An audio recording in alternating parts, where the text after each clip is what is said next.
আসসালামু আলাইকুম রহমতুল্লাহ।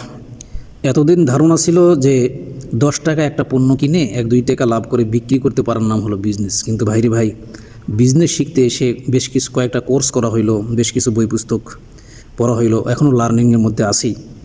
একটা জিনিস আমাকে বুঝে আসলো যে বিজনেস আপনাকে সফলভাবে টিকে থাকতে হইলে আপনাকে হিউজ পরিমাণ নলেজ থাকতে হবে।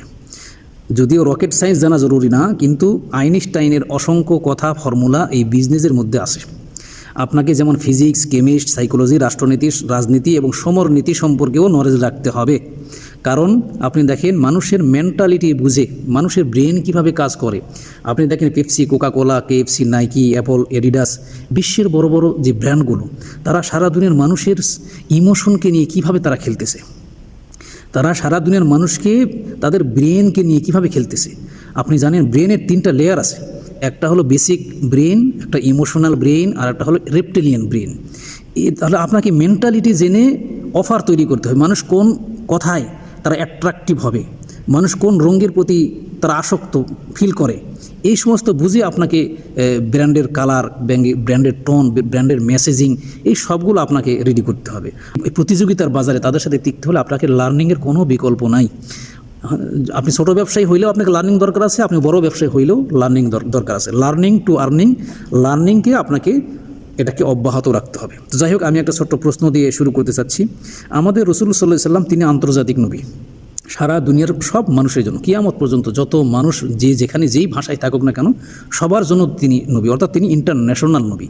তো তিনি ইন্টারন্যাশনাল নবী হওয়ার ব্যাপারে এখানে বাণিজ্যিক কোনো ভূমিকা আছে কি না, এই প্রশ্নের উত্তর আমি এখানে ডিসকাস করতে চাই সংক্ষেপে। দেখুন, রাসূল সাল্লাল্লাহু আলাইহি ওয়াসাল্লাম এর পূর্বে যত নবী পৃথিবীতে আসছেন, সেই যুগের নবীরা তারা মহল্লা ভিত্তিক নবী ছিলেন, এলাকা ভিত্তিক নবী ছিলেন। এক এক মহল্লা, এক এক এলাকার ভিন্ন ভিন্ন ভাষা ছিল, ভিন্ন ভিন্ন ভাষায় আসমানি কিতাব নাযিল হয়েছে। কিন্তু আমাদের নবীজি সাল্লাল্লাহু আলাইহি ওয়াসাল্লাম যেহেতু তিনি সারা দুনিয়ার সব মানুষের জন্য তিনি নবী, তাই তাকে এমন একটা ভাষা, এমন একটা স্থান, এমন একটা বংশ, এমন একটা প্রেক্ষাপট জরুরি যে সেই সমস্ত প্রেক্ষাপট যাতে তাকে আন্তর্জাতিক কমিউনিকেশনের জন্য এটা হেল্পফুল হয়। এই জন্য রাসূল সাল্লাল্লাহু আলাইহি ওয়াসাল্লাম দেখেন যে বংশে জন্মলাভ করেছেন, সেই বংশের নাম ছিল কুরাইশ বংশ। আর কুরাইশ বংশ তারা সওদাগর বংশ, অর্থাৎ তারা শিল্পপতি ছিলেন, তারা ব্যবসা বাণিজ্যের প্রসিদ্ধ ব্যবসায়ী ছিলেন। কিভাবে? কারণ ওই সময় কাবার চাবি, কাবা শরীফের চাবি তাদের হাতে থাকতো। তারা কাবার খাদিম ছিলেন। বিশ্বের বিভিন্ন প্রান্ত থেকে যখন হজের মৌসুমে মক্কায় আসতো, তাদেরকে আপ্যায়ন করতো। তো এর সুবাদে একটা বিশ্বের বিভিন্ন প্রান্তের লোকদের, বিভিন্ন এলাকার বিভিন্ন দেশের লোকজনের সাথে কুরাইশ বংশের যারা কুরাইশপতি ছিলেন তাদের সাথে একটা গুড রিলেশন তৈরি হয়।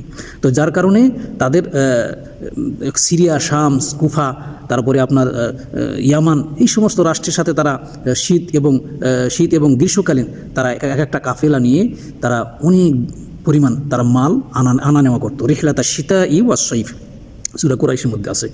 তো রাসূল সাল্লাল্লাহু আলাইহি ওয়াসাল্লাম এই বংশে জন্মলাভ করেছেন, কারণ তিনি যেহেতু আন্তর্জাতিক নবী হবেন, আন্তর্জাতিক পরিচিতি দরকার।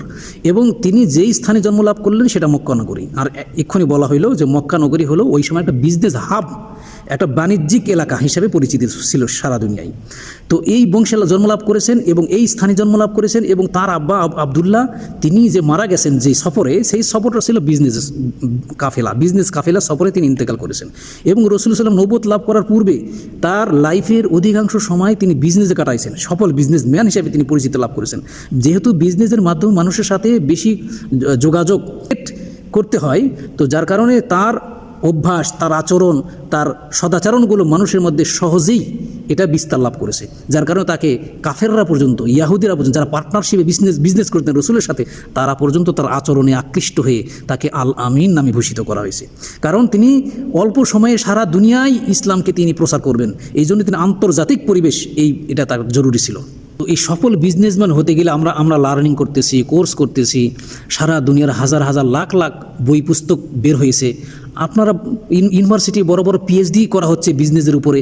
কিন্তু একটা জিনিস এখানে লক্ষণীয়, রাসূল সাল্লাল্লাহু আলাইহি সাল্লাম তিনি যে সফল বিজনেসম্যান ছিলেন এবং তিনি যে বিজনেস ম্যানেজমেন্ট ফান্ডামেন্টাল রুলস তিনি তৈরি করেছেন, দিয়ে গেছেন, সারা দুনিয়া যত বই পুস্তক লেখা হচ্ছে বা হবে, এর আসল সূত্র উৎস হইল রাসূল সাল্লাল্লাহু আলাইহি সাল্লামের বিজনেস ম্যানেজমেন্ট, অর্থাৎ ফান্ডামেন্টাল রুলস এর থেকে নেওয়া।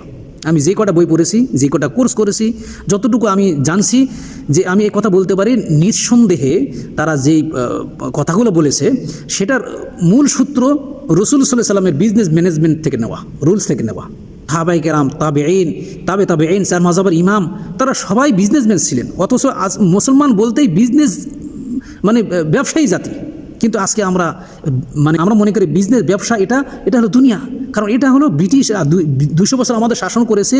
ব্রিটিশ আমাদের শিক্ষা, আমাদের কালচারের মধ্যে আমাদের ব্রেন, মগজ ধোলাই করে কথা প্রবেশ করাইছে যে ব্যবসা এটা হলো দুনিয়া, এটা তোমাদের কাজ না। তোমরা ছাতু খাও, খেজুর খাও, ঠিক আছে, তোমরা ব্যবসা করতে যাবো কাবা, দুনিয়ার মধ্যে লিপ্ত হয়ে গেলে তোমরা জান্নাত হারাবা, আখিরাত হারাবা। অথচ সাহাবায়ে কেরাম, তাবেঈন, চার মাযহাবের ইমাম, তারা ব্যবসায়ী ছিলেন। আবু বকর সিদ্দিক রাদিয়াল্লাহু আনহু তিনি অনেক বড় ব্যবসায়ী ছিলেন। তিনি খেলাফত লাভ করার পরেও তিনি বাজারে যাচ্ছেন দুধ বিক্রির জন্য। কারণ তিনি বলতেন যে হালাল পন্থায় নিজে হাতে উপার্জন করা যে কোনো পেশায় এটা কোনো অপমানের না, এটা সম্মানের। হযরত ওমর ইবনে খাত্তাব রাদিয়াল্লাহু আনহু উনি মদিনার বাজারে ঘোষণা করে দিয়েছিলেন যে আমাদের এই বাজারে যারা দিন সম্পর্কে জানে না, লা ইয়াবি' ফি সুকিনা ইল্লা মান ক্বাদ তাফাক্কাদা ফিদ-দ্বীন, এই বাজারে শুধু তারাই বেচা কিনা করবে যারা দিন সম্পর্কে, ব্যবসার মাসাইল সম্পর্কে যারা অবগত। তাহলে বোঝা গেল ব্যবসা মূলত যারা ইসলাম সম্পর্কে, ব্যবসার নীতি সম্পর্কে যারা জানে, আলেম, তাদের জন্য ব্যবসা। অথচ আমরা আলেম ওলামা, আমরা যারা দিন ধর্ম পালন করতে চাই, যারা প্র্যাকটিসিং মুসলিম, তারা মনে করছে যে মসজিদ, মাদ্রাসা, আল্লাহ বিল্লাহ, জিকির আসার, কোরআন কিতাব নিয়ে থাকাটাই হলো মুসলমানি। আরে ভাই, ব্যবসার মাধ্যমে ইসলামকে সারা দুনিয়ায় বিস্তার লাভ করার জন্য বাণিজ্যকে, বিজনেসকে তারা বাহন হিসেবে ব্যবহার করেছেন। আপনি ওই সময়ের সাহাবায়ে কেরাম যারা ছিলেন, তাবেঈ যারা ছিলেন, তারা মালয়েশিয়া, ইন্দোনেশিয়া, চীন, আফ্রিকা, ভারতবর্ষ পর্যন্ত তারা ইসলামকে পৌঁছাইছে কিসের মাধ্যমে? এই বিজনেসের মাধ্যমে। কিন্তু আজকে আমরা মুসলমান, ব্রিটিশরা আমাদের মগজকে এমনভাবেই ধোলাই করেছে যে তোমরা ব্যবসা বাণিজ্য তোমরা করবা না। কারণ আমরা ব্যবসা করলে তো টাকাওয়ালা হব। তো আমরা যদি টাকাওয়ালা হয়ে যাই তখন আমরা পৃথিবীকে শাসন করব, ঠিক না? তো এটা তো তারা চায় না। এই জন্য আমাদের মগজে প্রবেশ করানো হয়েছে যে তোমরা গরিব থাকো, তোমরা ব্যবসা করতে যাবা। আজকের যুগে আমরা মুসলমান, সারা দুনিয়ার মুসলমানরা, আমরা শুধু ইয়াহুদি, নাসারা, খ্রিস্টান, বেদিন, তারা ব্র্যান্ড তৈরি করছে, তারা প্রোডাকশন করতেছে, আর আমরা হলাম কনজিউমার। আমরা শুধু তাদের থেকে কিনতেছি, কিনে এই লভ্যাংশ তাদের কাছে দিয়ে দিচ্ছি এবং সেই লাভের টাকা দিয়ে আমাদেরকে শাসন করতেছে, আমাদের উপরে তারা বুলেট বানায় আমাদের উপরে তারা ব্যবহার করতেছে। তো যাই হোক, এই ব্যাপারে আরও আলোচনা করা হবে। যদি আপনারা চান যে বিজনেস সম্পর্কে আমি যতটুকু জানছি এগুলো নিয়ে আপনাদের সাথে একটু মুজাকারা পরামর্শ করি, আলোচনা করি, বিভিন্ন টপিক নিয়ে আলোচনা করি, যদি চান তাহলে আপনারা কমেন্টে ইয়েস লেখেন। ইনশাআল্লাহ পরবর্তী যে কোনো একটা টপিক নিয়ে আপনাদের সামনে হাজির হব। সেই পর্যন্ত সবাই ভালো থাকেন, সুস্থ থাকেন। আসসালামু আলাইকুম ওয়া রাহমাতুল্লাহি ওয়া বারাকাতুহু।